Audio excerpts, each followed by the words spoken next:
Hi friends, this is DaintyTank. Thank you for joining me. This is Heart of the Woods, part 9. I am able to keep a hold of a time on a series for once. I think I'm getting better at actually slowing down and being a little bit more methodical with what I do, which is great. At least great news overall of DaintyTank's not over here just pulling all the stops in random ways. That's fine. Poke the Totoro for the series. You want to see this one? It's fun. It's getting really intense. So, last time I left off, Maddie's dead. And BD. Just dead. Well, not quite dead. Between life and death. Just like Abigail. Which is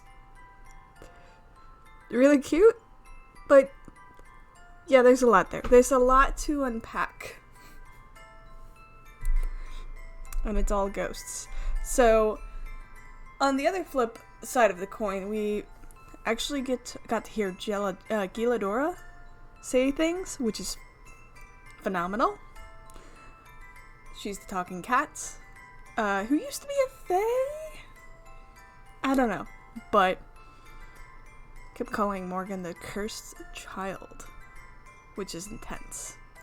So, for this series, I'm having to use the older software, which has the lag on the video and audio. So, sorry. I'm trying new things, but the new software doesn't pick up this game. It picks up every other game, just not this one. I don't know. But yeah, take a look at my last playthrough, Poke the Totoro, for Baba Is You, in which I played around with a new type of recording software. I think it picks up less in the visual space, but more in the audio space, so it's able to time it better. But it makes it look a little bit more jerky, especially since I'm Italian and I gesture. Anyways, we'll just go. Loading. Trust. For the first time in my life, I want to trust someone. And that's when we go to Maddie. I was one click away from Maddie. I have great timing. Alright. I'm starting to get used to it. Just a little bit. I've done my best to keep a regular human schedule as best as I can. Going to bed at night, waking up in the morning.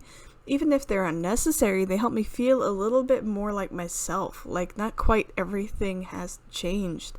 Hunger or not, I'd kill for a cheeseburger or something, though. I don't know what I'd do without Abigail. She's never far from my side, and she's my anchor through all of this. Endlessly supportive and positive. And that's that she views my circumstances, differently than I do. That she enjoys having me here, but I can't fault her for that. I still can't fathom the depth of loneliness she's felt, with nothing but a silent tree spirit for company. The days that we've spent together have been pleasant enough, but I still don't want to accept this fate. I can't. I rise from my spot on the stone floor. Sunlight pours through the stained glass window of the church, and has been for some time now. There hasn't been much snow since the storm that I was caught in. All of my time has been spent here in the church or exploring the woods with Abigail. I try to see the charm in some of the places she's taken me, but they all feel the same. Trees and rocks and snow, in varying combinations. The forest may be huge, but it's stifling in how repetitive it all feels. I keep hoping that Tara or Morgan might come by, so I could at least see them, even if they can't see me. So far they haven't. I look around the church, expecting to see Abigail, waiting like usual, but she's nowhere to be found. I can hear her, though, from just outside the church, singing. I move through the doors to watch. Just a few feet away, she stands with her back to the church and me, her arms outstretched, but not fully. She sways softly as she sings. How she sings. Ooh.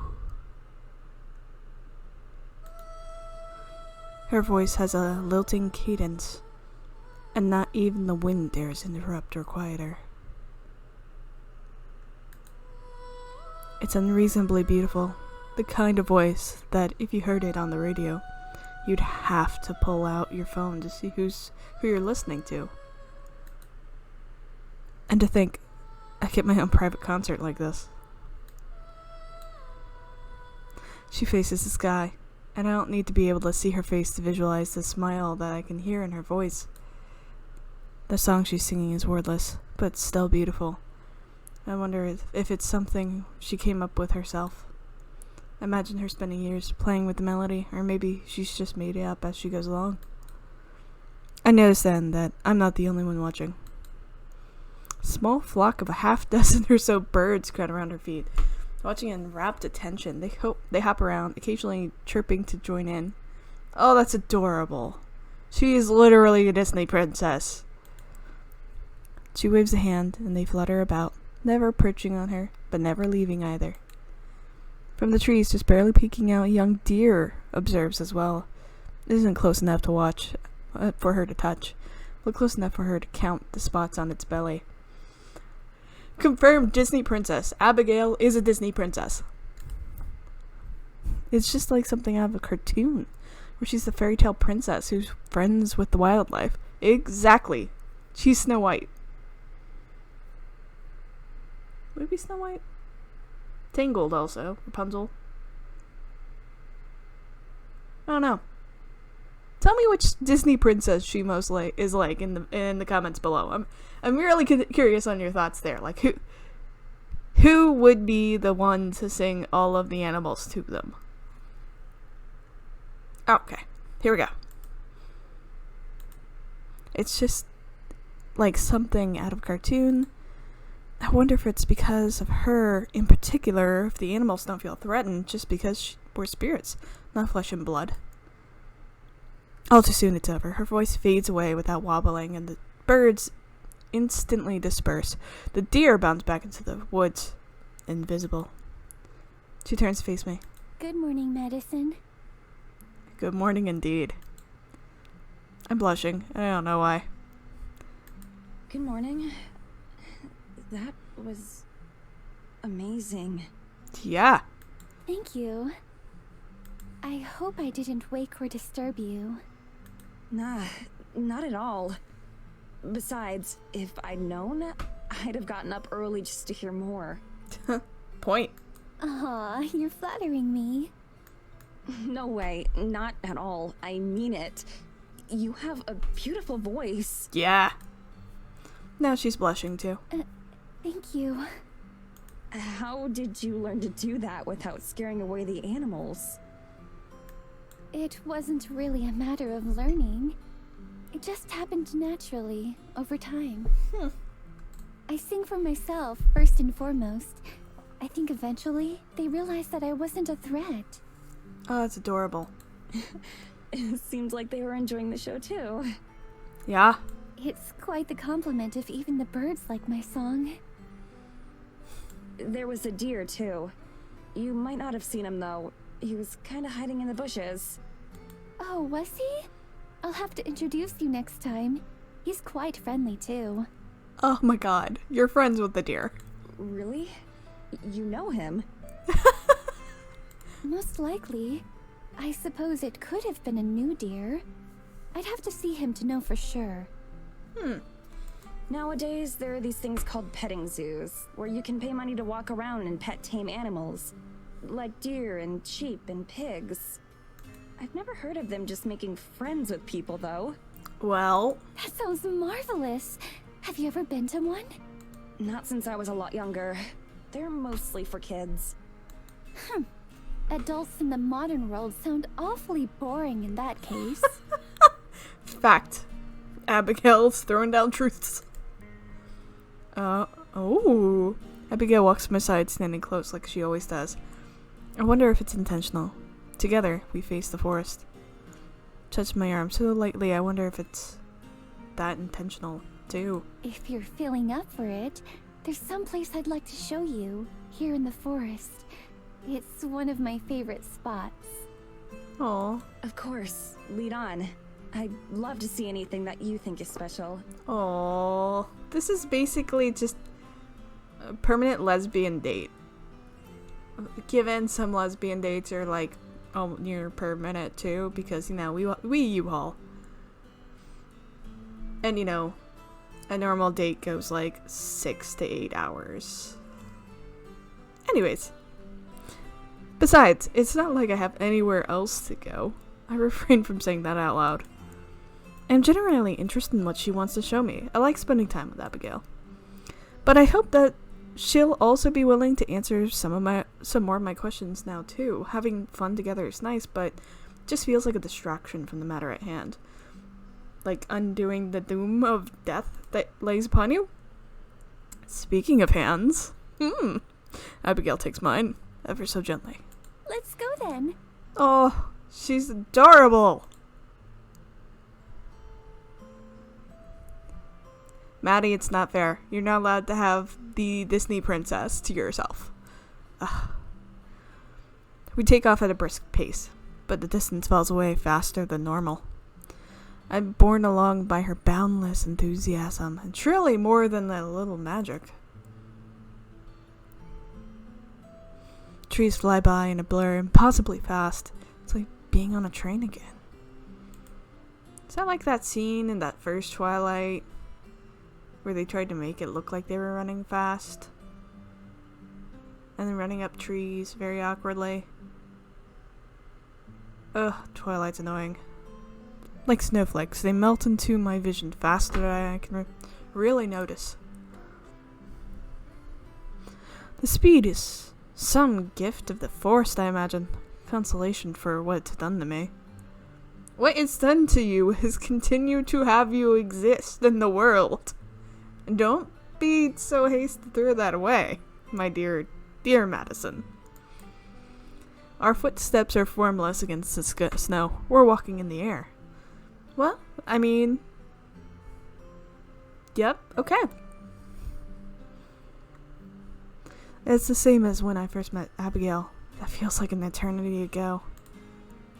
For at least a couple hours more, I try to push those thoughts away so I can enjoy whatever it is she wants to show me.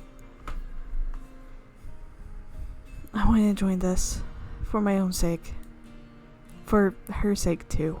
Yeah, pay attention to your Disney princess. I have trouble thinking of anything other than her. Same. The gentleness of her grip, the light and joyful way she moves across the ground, the certainty with which she pulls me forward. You've caught the feelings. You've caught the feelings. Every so often she turns around to make sure I'm still there, though I'm sure she's very aware of our interlocked fingers. I know that I am. Guess I can add that to the ever-growing list of feelings to sort through. The force shifts even faster than it did a few days ago when we went to visit the spirit. It changes too fast for me to keep track of any reference points. If I try to focus on one spot for too long, I get a little dizzy. So I stop focusing on that and just go with the flow. You're going with the flow? Look at you letting go of control. Eventually, Abigail slows our pace, and the passing of the forest reverts to our normal rate as well. At first glance, it seems like any other part we've visited, but when I look closer, I start to notice small differences. Some trees are devoid of snow, with piles of it beneath them, as if someone brushed them clean. Others are decorated with strange paint-like streaks of color, mostly blue, but some are white. Other trees, icicles dangle from the branches and give off a strange glow. When I approach to examine one, the glow dims. Abigail pays no mind. This must be not be strange to her either. I hurry to catch up, though she's already gotten a few steps away. We're almost there. It's just up ahead. I mean, you're already in somewhere special. Through the trees, I can already see where she's taking me. Splashes of brilliant pink, peek out from just ahead, mostly obscured by the barren brown trees. I don't even have time to be curious about what they are before we arrive. Oh, man. What? This is gorgeous! And these are willows. A splendid grove of colorful trees spreads out before us, surrounding a small pond that must be enchanted. You've got a Disney princess confirmed. That's not fair, Madison! The leaves that hang from the trees are salmon pink, flecked with flickering lights. Lavender bushes crowd their bases, sparkling with dew or magic. While snow covers the ground all the way up to the shores of the pond, the trees themselves are devoid of it, much like the Forest Spirit's home. I wonder if the two are somehow related. Even more remarkable, though, is that the pond itself is also unfrozen. Its glassy surface is smooth, save for an occasional ripple that spreads across. It's small enough that I can see clear across to the other side. Makes this place feel even more secret and hidden. You could wander the forest for years and never stumble across it. Move slowly towards the water. This place deserves calmness. Oh, Abigail. It's beautiful. Great voice acting there. Great voice acting there. Like, taking a second to pause and acknowledge that really enjoy the accessibility of the voice acting update, but also just the time and effort put into how well done the voice acting is. So, bravo team. The studio Alien? Yeah. There's a link to the Steam store as well as the developers down below. I always have the links to the developers so you can check them out yourselves, and of course they are some of the best visual novel companies out there currently, so really proud of what they've done here. Getting back to it, okay. Oh, Abigail, it's beautiful. The water laps at my feet, though remains undisturbed. Like a vampire, I have no reflection. A fact that I pointedly try to ignore. Where are we? What makes this place so special? Great questions. This is one of my favorite places. Isn't it lovely? Yes. As for what makes it special... Her eyes twinkle conspiratorially. Oh. Fairies. Fairies. There's a beat of silence. I feel like I should be surprised at her answer, but I'm not. After everything I've seen, fairies are downright mundane. I remember her mentioning them before, too. Look around, wondering if I've missed them hiding somewhere, but I don't see anything. Abigail laughs. Just as decorators. They aren't around right now. They much prefer the nighttime. They're far more active in the moonlight. Ooh. You can still see traces of them, though. Oh? As an example, she cups one of the icicle-like bubbles that hang from the trees inside. A faint light beats like a heart, dim enough to be invisible in the daytime. I'm sure they're around, watching. But I've only met them once myself. It may be years before you do. That's impressive. Also, gays can't sit. Sorry about this. There it is again. The promise of eternity. Spent like this. I bite my lip. I think that's okay with me. I've had enough magic for 1 week. Yes, understandable. Yeah, I mean, that's kind of a lot. She walks back to the shore of the pond and sits down. I take a seat beside her. Really, though, Ooh. thank you for bringing me here. It's nice. I'm glad. Ah, that's cute, guys. I wanted to show you that not everything about it is bad. That unlife does have its own little moments of niceness. Unlife. I look at her, but she's staring pointedly away, towards the pond. Her cheeks redden a little bit. Unlife is a good word for it. Do you think so? I worried before you woke up that I would have forgotten how to speak or forgotten words. I talked myself to keep in practice, waiting for a day when I would meet someone again. Oh. That's also why I sing, so that I don't forget how much I enjoy it, Oh. even if nobody listens. Oh, Abigail. Oh my god, sweetheart, I love you. I know that it's silly, but sometimes a bit of silliness can be what helps me keep going. Jeez, I love you. I don't think it's silly at all.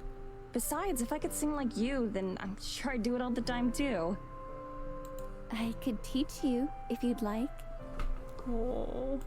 Oh no, you don't know what you're getting into.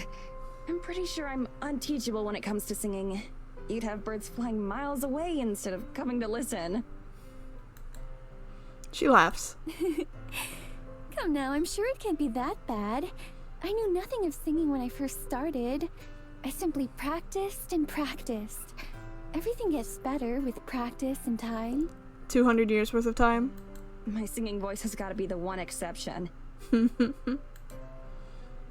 middle school choir teacher even told me there was no way I would ever be a singer. It was one of the most traumatic days of my 12 short years back then. In all of existence? Out of everything. In that case, I suppose I must hear it, just to know. You can't promise something like that and then not demonstrate. Oh, win, Abigail. No way. Not happening. What if we sang a duet? Oh. Definitely not. Come on, Maddie. Oh, you're no fun. She playfully swipes at my shoulder. Are there any instruments that you do enjoy? Any that I've heard of, that is? Piano. I've taken lessons since I was a little girl. I just had, that whole facial journey was me going, piano. Surely she should have heard of piano. And I'm like, of course she's heard of piano. Piano's been around since at least, I think, the 15th century? Somewhere around there. Oh, wonderful.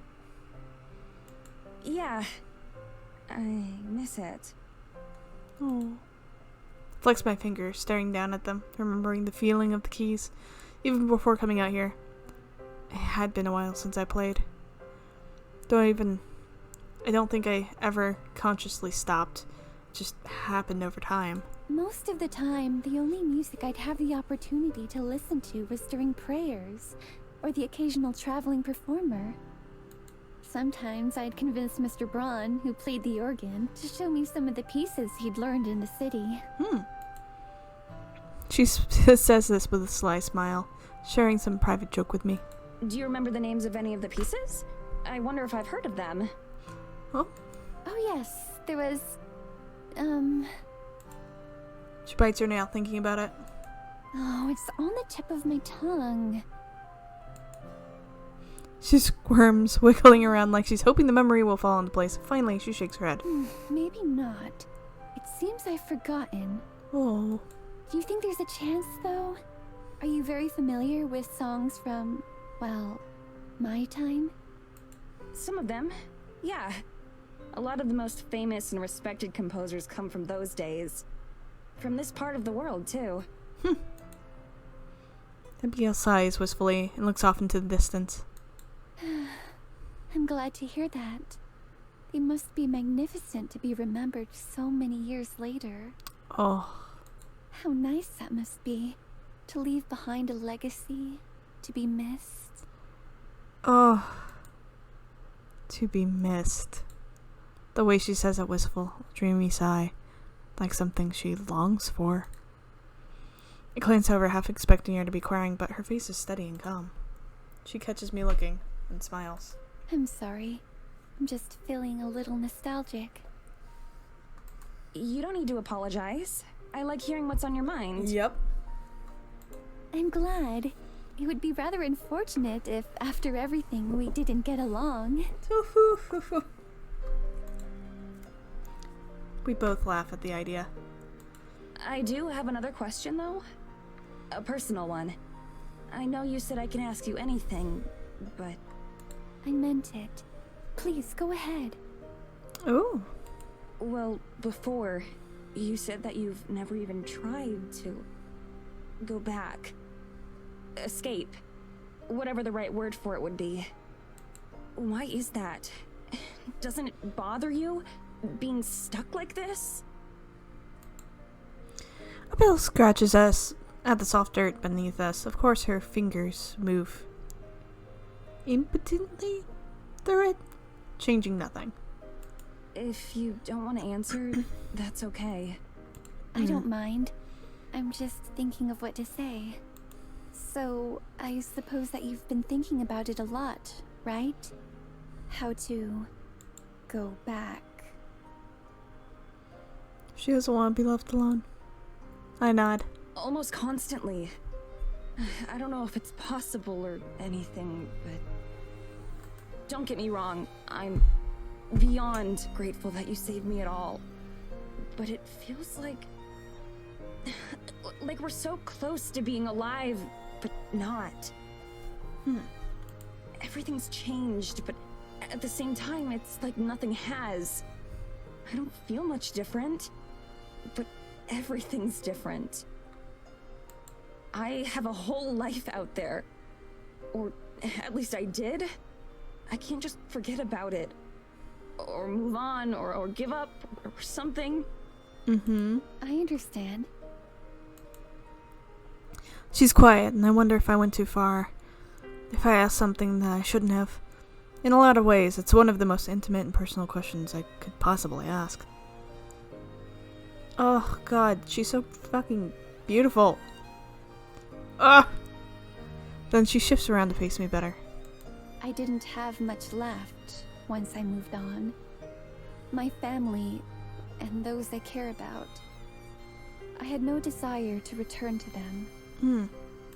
And then time started to pass. At first the days felt slow. Torturously slow. I did nothing but sit around and mope, never straying far from the forest spirit who had saved me. But then I started to explore more, to get to know the forest, find moments of happiness. I was still terribly lonely, of course. It has been, until you got here. But I can honestly say that I didn't hate it. I sang, I watched, I found my own joy where I could. Eventually, time left me behind. The people I had known grew old and died. I'm sure many forgot about me, long before I forgot about them. At some point, there was nothing for me to want to go back to. The rest of the world outside this forest is just a maze that I don't know how to navigate. Here in the forest, I know nearly all there is to know. There's no grief or loss or pain. There's just peace. Before I can respond, she stands up, brushing away imaginary dirt from her gown. Would you feel up for another walk through the woods? Perhaps this time I can show you where the wisest, most handsome-looking owl nests. It's been so long since I've said hello to him. Oh. She offers me a hand. I take it in the obvious subject change, and she helps me to my feet. Sure. Let's go. With a smile, she leads me back towards the trees. So many of the conversations that I have with Abigail are painful reminders, either of the years of solitude she's endured, or of what I could look forward to in my own future. Both make me very certain of one thing. I'm glad that she's here with me. Ooh. Transition to Morgan.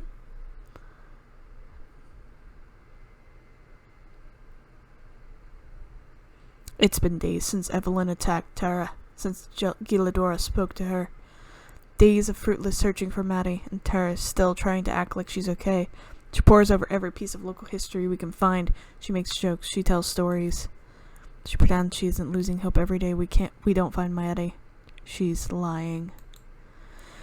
It's her body that tells the truth. She pulls me closer when she's under me. She stays in my arms for longer than she did before. Oh, Morgan's a top. Ooh.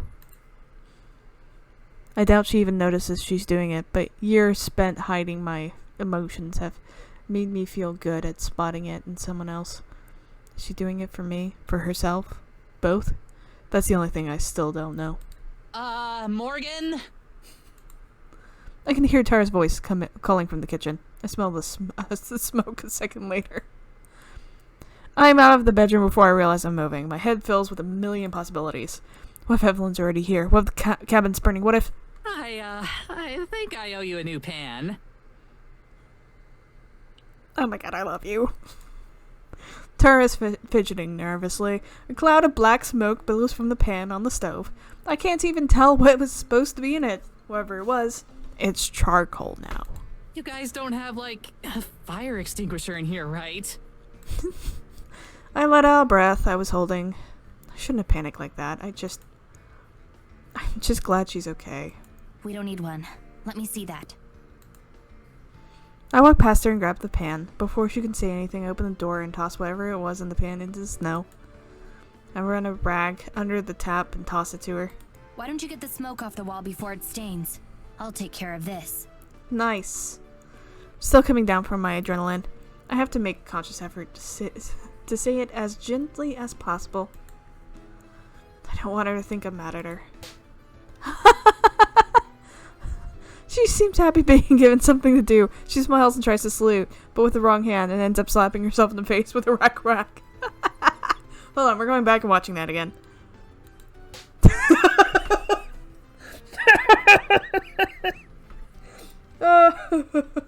Okay, that's just delightful.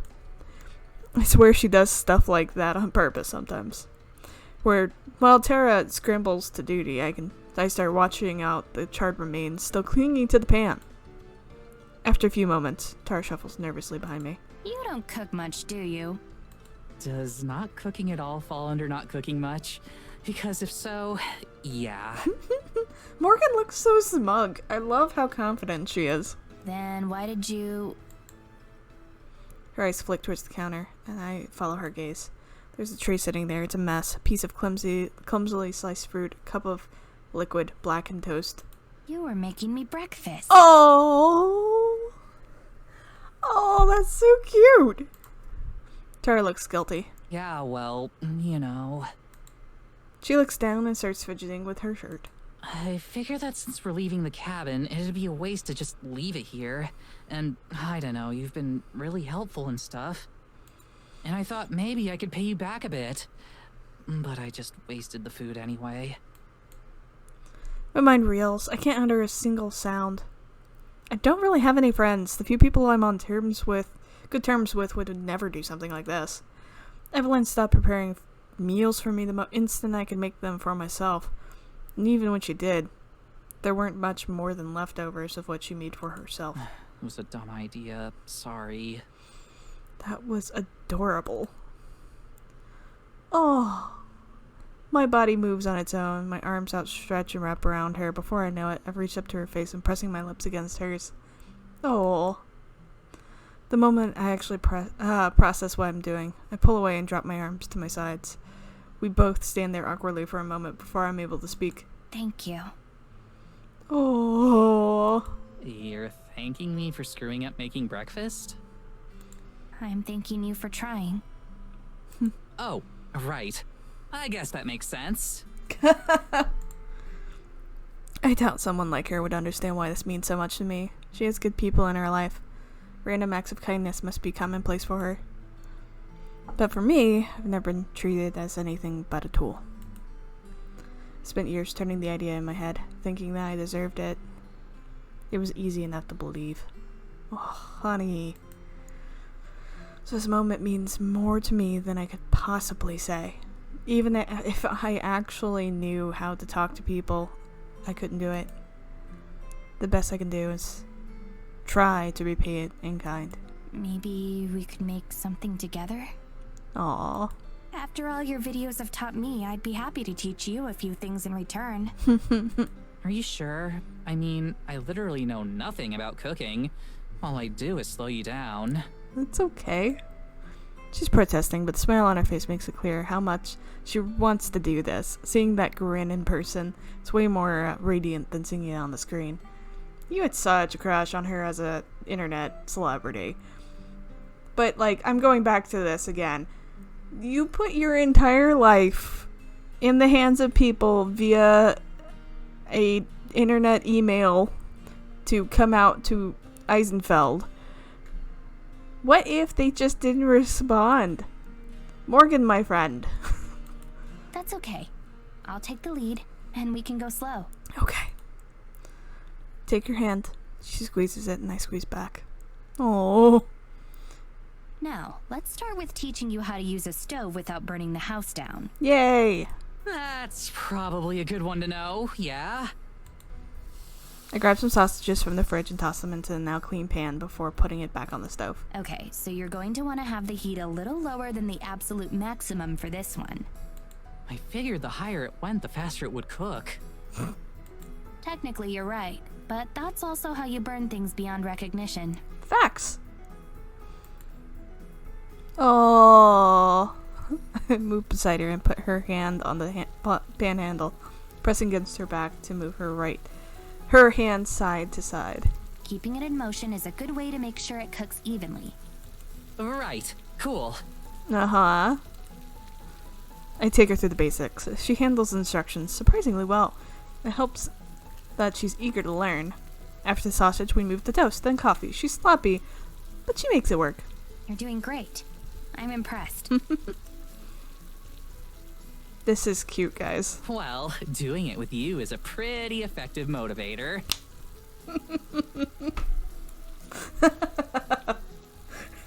Oh, man, I love this. Homemaking with lesbians. Very subtle. When am I anything but? Yeah. We finish up with the eggs and then sit down to eat. She powers through her meal, finishing before I'm even halfway through. Holy shit! That was so good! Looks like you're a better cook than you thought. Mm-hmm. Oh, please. That was like 25% me at most. But thank you. I definitely learned enough to surprise Mads when she gets back. Oh. The mention of Maddie instantly sucks some of the joy from the room. Nice as this has been, I know it's only temporary shelter from the clouds still looming over our heads. Her smile doesn't falter at all, but I see her eyes twitch slightly as she speaks. I wish I could think of something reassuring to say. I tried just agreeing with her, but I know how hollow it would sound. But once again, she pushes it back inside. I know how that feels, although I have a much harder time smiling afterwards. And the best part is that we don't have to wash any of the dishes since we're leaving after this. I mean, We're washing the dishes. there we go. Oh, come on! She reluctantly drags herself over to the sink and remains seated and continue eating. A few seconds later, Tara reappears casually. Hey, quick question. It should be okay if we leave Maddie's stuff here, right? I'd hate for her to come back and be missing all her super important films. It should be fine. With us out of the way, Evelyn won't have any reason to focus on the cabin anymore. That's terrifying, but yeah. Hey, Morgan, can you come here for a sec? I jog down the hallway to find her staring at a hefty black bag sitting in the hall. What's that? It's Mads' camera equipment. Hmm. I was just thinking that maybe we should shoot a video before we leave. Like, film an episode? Not quite. More like a summary of what's happened, for reference. Kinda like a black box in a plane. That's sad, but I mean yep. That way there'll be a record. Something that could help anyone else who decides to look into this. A dead drop. Yep. She flinches at the term. It's probably a bit too morbid for her liking. It's worth a shot. I can help you film it. Are you sure? That's a professional quality camera. Even I don't know how half the shit it does works. It's Maddie's domain. I'm sure I can figure something out. It can't be too hard to get the basics down. I grab the bag and sling it over my shoulder, then grab the tripod with my other hand. All right, let's get to work. Get it.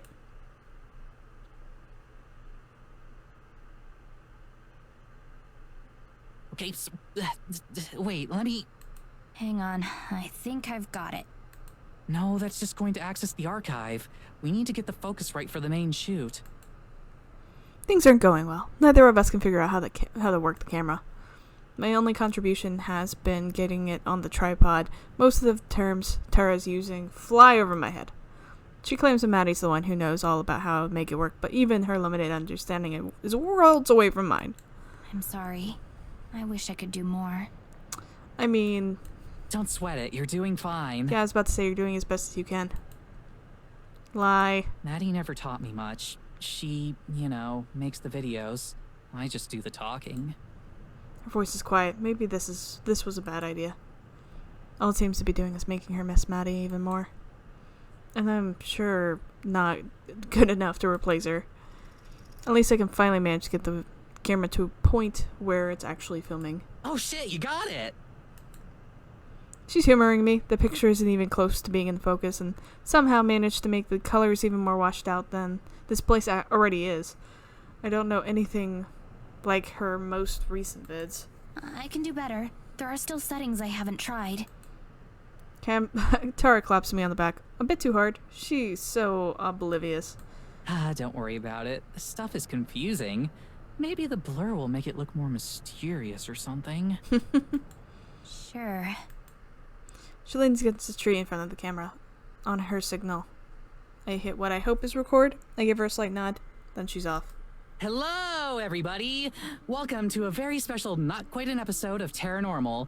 We've had a lot of crazy shit go down in the past couple weeks, so Morgan and I are putting this together to make sure we don't miss anything. Who's Morgan, you ask? She's our inside woman, as they say.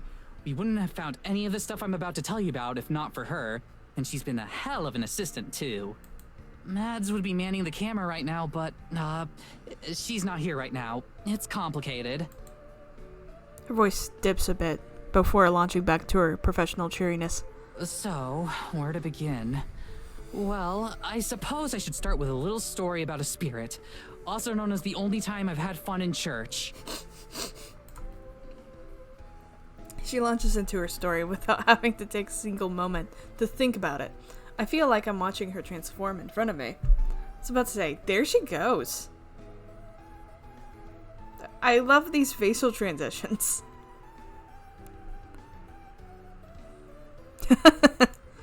She certainly is. Her uncertainty is gone. Her anxiety is gone. The melancholy she's had inside since Maddie the spirit is gone. It's like she's glowing.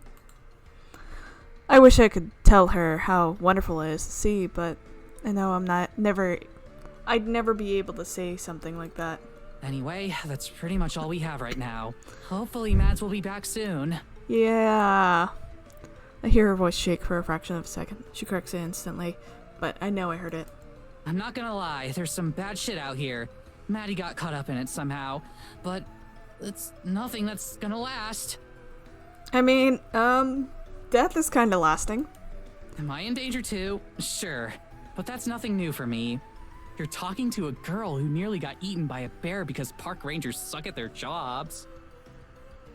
That's a story. I'm just making this so we don't have as much to go over when we find her. The dry air out here is killer on my throat, so I could use the help.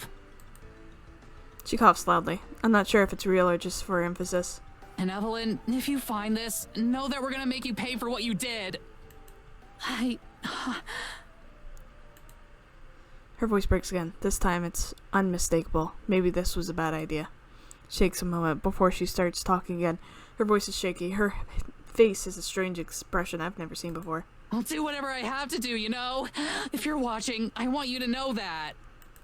Can you just give me my friend back? Can you just do that now? I'll do anything, I swear. Oh. I don't care if we don't find any more evidence. I don't need anything else from this trip. I just... I just want Maddie back. Oh, this hurts. It's just, I can't just watch this anymore. I leave the camera and run to her side, throw my arms around her, and I feel her body sink into mine. I'm sorry, Tara. I'm so sorry. Wrap my arms tighter as I feel her legs give out. It's all I can do to keep her upright as she starts to sob into my shoulder. Unease settles into my chest. I've never had to do anything like this before. But I have to try. I have to do something.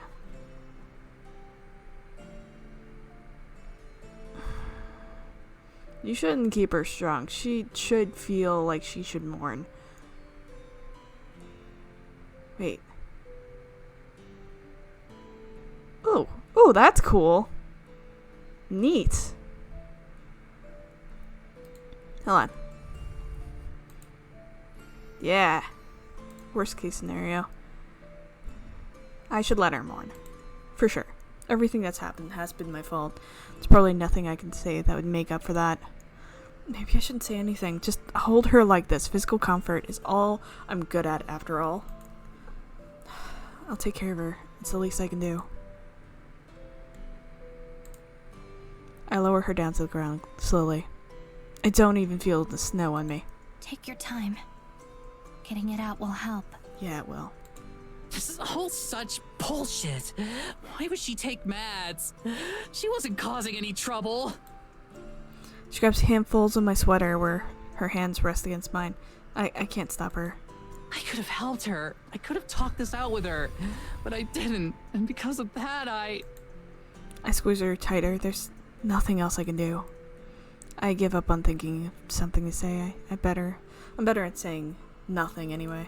I should have let her stay home. I should have listened to her when we were out here. She pulls away from me and sits down in the snow. Then she smiles. It's a bitter, broken smile. The kind of smile you can only form when you don't know what else to do. I just keep ruining things, huh? Oh, Tara. Tara, you aren't the reason the two of you came here. No, but don't blame yourself either, Morgan. Like, this is Evelyn. I was. This is on me. No, it's not. They could have ignored your email. She has to know I'm right, deep down. I don't want her to hate me, but I'd much rather she hate me than hate herself. Just hate Evelyn. Oh, God. So I hold Tara. I hold her with as much tenderness as I can. She breaks into heaving sobs on my shoulder. I feel her body rock with loss and pain, and her hot tears fall and freeze on the ground below us. I let her feel the extent of her grief. It's a pain I could never understand, the pain of losing someone important to you. Meeting Tara, I've only just started to know what the bond is like, but I can't compare to what she has with Maddie. Tara's wailing grows muffled as she buries her face into my chest and hugs me tightly. Hesitantly, I stroke her hair in return. Time passes. Eventually, Tara grows silent. She sniffles and shakes in my arms, but relaxes with every breath. I never found any words to say. We sit there together until finally Tara lifts herself from me, her face red and puffy. She gives me a weak smile and wipes her face. I start to pack up the camera as she cleans herself up. It seems like this might have helped after all. I should probably just leave it be and head back with her, but one thought keeps burning in my head. I have to tell her. Tara, Oh, I'm going to make sure you get Maddie back, no matter what. Oh. Tara stares at me like I spoke to her in another language. Then she finally gives me a smile that doesn't even have an ounce of sorrow in it. I know. If anyone can, it's you. Oh. I'm not sure what she means by that. I hope she's not thinking of the same thing I am. She probably thinks I'm just talking big, like I'm some brave knight about to go kill a dragon. I wish that was true. But I'm thinking about the one way I know I can save her. The way that only I can. Oh? And that's to give Evelyn what she wants. No! Me. Oh. Oh my god. No.